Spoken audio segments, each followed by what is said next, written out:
कहानी की शुरुआत में एक लड़की पागलों की तरह भाग रही थी। भागते भागते उसने अपने घर की ओर देखा। वो दोबारा घर में चली गई। अब की बार वो कार में बैठकर भागने लगी। समुद्र किनारे अपनी कार की हेडलाइट की रोशनी में बैठकर उसने अपने घर पर कॉल किया। उसने अपने माता पिता से कहा कि वो उन दोनों से बहुत प्यार करती है। सुबह होते ही उस लड़की की लाश किनारे पर पड़ी थी। कुछ समय बीत गया। जे नाम की लड़की स्विमिंग पूल में नहा रही थी। उसकी बहन केली उसे टीवी पर फिल्म देखने के लिए बुलाने आई, पर जे को बॉयफ्रेंड जेफ के साथ मूवी देखने जाना था।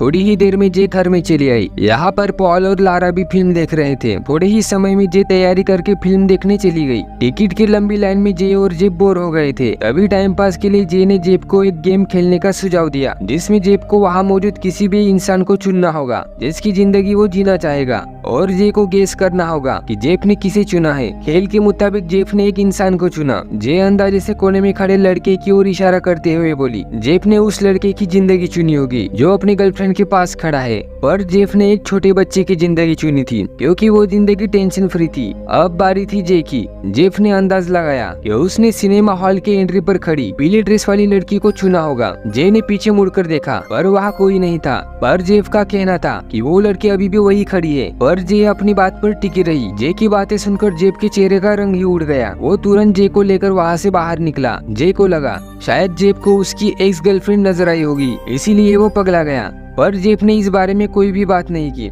ऐसे ही कुछ दिन बीत गए। एक रात जेफ जे को एक सुनसान बिल्डिंग के पास ले आया। वहीं पर कार में जेफ ने जे से संपर्क किया। इसके बाद उसने जे को बेहोश कर दिया। होश आने पर जे ने खुद को बंधा हुआ पाया। जेफ ने जे को बताया उसने जे से संपर्क करके अपना श्राप उसे ट्रांसफर कर दिया है। ये श्राप किसी का भी रूप लेकर जे को मारने की कोशिश करेगा और जे के अलावा किसी और को नजर नहीं आएगा। अगर जे मारी गई तो श्राप फिर से जेफ को दबोच लेगा। वही दूर रेलवे ट्रैक्स में एक औरत जे की ही तरफ बढ़ रही थी। जेफ ने तुरंत उसे गाड़ी में डाला। जे एक बार फिर से अपने घर के सामने थी। जेफ उसे उसी हालत में छोड़कर भाग गया। जे को इसी हालत में देखकर उसके दोस्तों ने पुलिस बुला ली, पर पुलिस के तफ्तीश में कुछ भी हाथ नहीं आया। जेफ अपना फ्लैट छोड़कर भाग चुका था।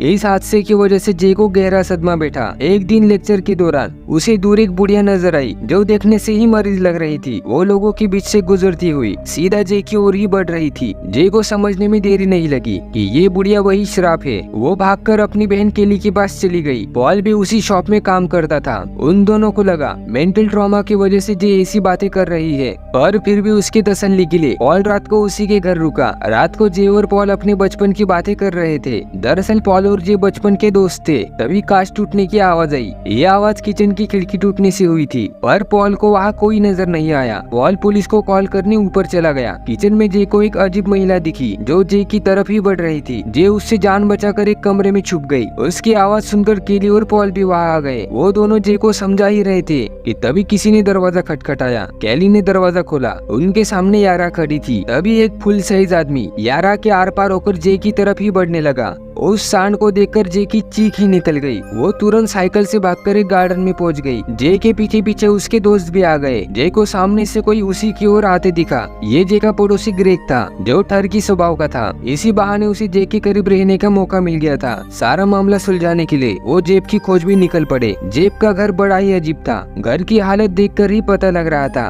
कि जेब ने किसी से बचने के लिए ही ये सारा तामझाम लगाया था। सभी लोग छानबीन में लग गए। यारा भी कुछ सबूत ढूंढने की कोशिश कर रही थी, और ठरकी ग्रेग के दिमाग में कुछ और ही चल रहा था। दूसरे कमरे में छानबीन के दौरान पॉल को जेफ और उसकी गर्लफ्रेंड की फोटोग्राफ मिली। उनके यूनिफॉर्म से जे ने उनके स्कूल का अंदाजा लगा लिया। उन्होंने स्कूल रिकॉर्ड से जेफ का ठिकाना पता कर लिया था। वो जेफ के घर गए। जेफ बहुत डरा हुआ था। उसने कहा कि उसे मजबूरी में श्राप ट्रांसफर करना पड़ा। अब ये श्राप जे को मारने के लिए उसका पीछा करेगा। ये श्राप आपस में संपर्क करने की वजह से ट्रांसफर होता है। उसे ये श्राप एक लड़की से संपर्क करने पर लगा था। ये लड़की उसे एक बार में मिली थी। जेफ उनसे बातें कर ही रहा था कि एक लड़की फुटबॉल लिए उसी की तरफ बढ़ने लगी। उसे देखकर जेफ की हालत ही खराब हो गई, पर वो लड़की मुड़कर दूसरी तरफ चली गई क्योंकि वो आम जिंदा लड़की थी। ग्रेग को ये सब बकवास बातें लग रही थी। वो उन्हें अपने घर ले आया जो बीच के पास था, और ग्रेग के हिसाब से सेफ भी था। ग्रेग ने जे को गन चलाना भी सिखा दिया। वो सभी बीच पर बैठे थे। तभी यारा झाड़ियों से आई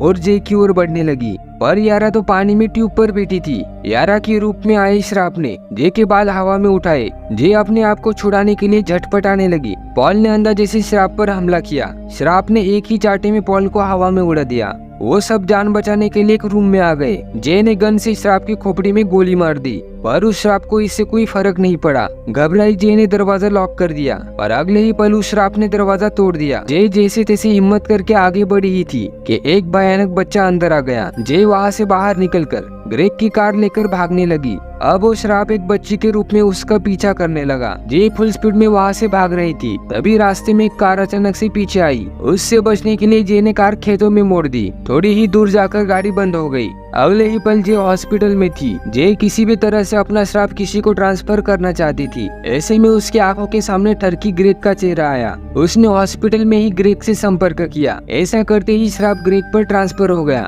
फिर भी जे हमेशा ही डरी सेमी रहने लगी। उसने घर से आना जाना भी बंद कर दिया था। एक रात खिड़की से बाहर देखते वक्त उसे ग्रेग नजर आया, पर ग्रेग दरवाजे से जाने के बजाय खिड़की तोड़कर अंदर चला गया। जे समझ गई कि श्राप ग्रेग को मारने आ चुका है। वो तुरंत ग्रेग को बचाने चली गई। घर में घुसने पर जे ने देखा उस श्राप ने जे की माँ का रूप ले लिया था। उसने ग्रेग को दरवाजा खोलने से मना किया, पर ग्रेग को शायद उसकी आवाज सुनाई नहीं दी। ग्रेग के दरवाजा खोलते ही वो श्राप ग्रेग पर झपट पड़ा। उसने बड़े ही बेरहमी से ग्रेग की हत्या कर दी। ग्रेग की मौत होने की वजह से श्राप फिर से जे के पास लौट आया था। उस रात जे 2 बजे तक रोई। सुबह होने पर वो बीच पर आई। थोड़ी ही दूर नाव पर 3 लोग थे। जे ने उनमें से किसी से संपर्क करने का विचार किया, पर अगले ही पर उसने अपना विचार बदल लिया। वो अपने घर लौट आई। जे को इतना परेशान देख पॉल उसे अपने साथ संपर्क करने के लिए कहने लगा, ताकि जे का श्राप उस पर ट्रांसफर हो जाए। पर जे ऐसा करने से मना करती है, क्योंकि वो पॉल की जान खतरे में नहीं डालना चाहती थी।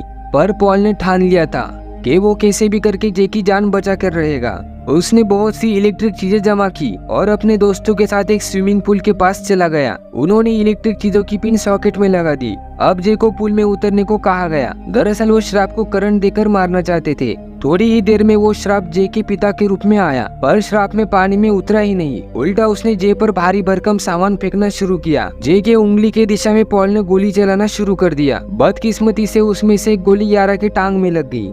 तभी केली ने श्राप के ऊपर चादर डाल दी। अब पॉल को श्राप की पोजीशन का अंदाजा आ गया था। पॉल ने उसे हेडशॉट मारा। सर में गोली लगते ही श्राप पानी में गिर गया। जे पुल से बाहर निकलती उससे पहले ही श्राप ने उसका पैर पकड़ लिया। पॉल अंधाधुंध पानी में फायर करने लगा। जे के बाहर आते ही पूरा पुल श्राप के खून से लाल हो गया। उन्होंने श्राप को मार तो दिया था, पर इसकी कोई गारंटी नहीं थी। इसीलिए पॉल ने जे से संपर्क किया और बाद में एक प्रोस्टिट्यूट से संपर्क करके श्राप उस पर ट्रांसफर कर दिया। पॉल और जे बेफिक्र होकर घूम रहे थे। अचानक से कोई उनके ही पीछे आने लगा और ये कहानी यहीं पर खत्म हो गई। अपने भाई को सपोर्ट करने के लिए वीडियो को लाइक करके चैनल को सब्सक्राइब जरूर करना।